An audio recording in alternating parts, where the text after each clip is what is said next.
Release ചെയ്ത് 2 വർഷം പിന്നിട്ടിട്ടും ഭ്രമയുഗം സിനിമാപ്രേമികളെ അത്ഭുതപ്പെടുത്തിക്കൊണ്ടിരിക്കുകയാണ്.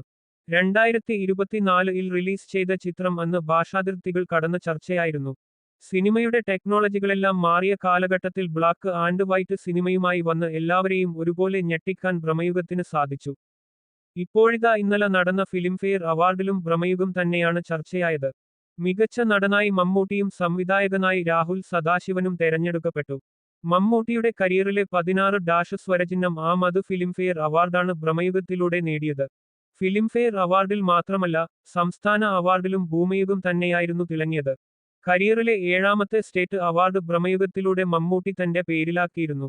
മോഹൻലാലിനെ മറികടന്നാണ് മമ്മൂട്ടി ഒന്നാമതെത്തിയത്. സ്റ്റേറ്റ് അവാർഡിലും ഫിലിംഫെയർ അവാർഡിലും കൊടുമൺ പോറ്റിയും ചാത്തനും തന്നെയാണ് തിളങ്ങിയത്.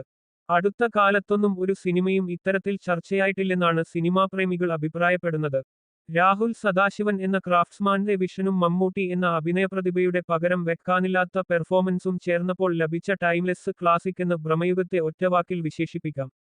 തന്റെ സ്റ്റാർഡത്തിന് അപ്പുറം തന്നിലെ നടനു വേണ്ടി തെരഞ്ഞെടുക്കുന്ന ഇത്തരം കഥാപാത്രങ്ങൾ കരിയറിലെ നാഴികക്കല്ലായി മാറിയിരിക്കുകയാണ്. കൊടുമൺ പോറ്റിയിൽ നിന്ന് ചാത്തനിലേക്കുള്ള മമ്മൂട്ടിയുടെ പരകായപ്രവേശം കേരളത്തിന് പുറത്തുള്ളവരെയും ഞെട്ടിച്ചിരുന്നു. അനുരാഗ് കശ്യപ്, കാർത്തി, ധ്രുവ് വിക്രം, രഞ്ജിത്ത് തുടങ്ങി പലരും മമ്മൂട്ടിയുടെ പ്രകടനത്തെ വാനോളം പുകഴ്ത്തി. സ്റ്റേറ്റ് അവാർഡും ഫിലിംഫെയറും മാത്രമല്ല, ഈ വർഷം ഓസ്കർ അക്കാദമിയുടെ മ്യൂസിയത്തിൽ ചിത്രം പ്രദർശിപ്പിക്കുകയും ചെയ്തിരുന്നു. ഓസ്കർ അക്കാദമിയുടെ when forest meet the sea എന്ന വിഭാഗത്തിലാണ് ഭ്രമയുഗം പ്രദർശിപ്പിച്ചത്. അന്താരാഷ്ട്ര തലത്തിൽ ശ്രദ്ധ നേടിയ ഒരുപാട് ഹൊറർ സിനിമകൾക്കൊപ്പം ഭ്രമയുഗവും പ്രദർശിപ്പിച്ചത് സിനിമാപ്രേമികൾക്ക് അഭിമാനിക്കാനുള്ള വക സമ്മാനിച്ചു. ഈ വർഷം പ്രഖ്യാപിക്കുന്ന ദേശീയ അവാർഡിലും ഭ്രമയുഗം തിളങ്ങുമെന്നാണ് പലരും കരുതുന്നത്.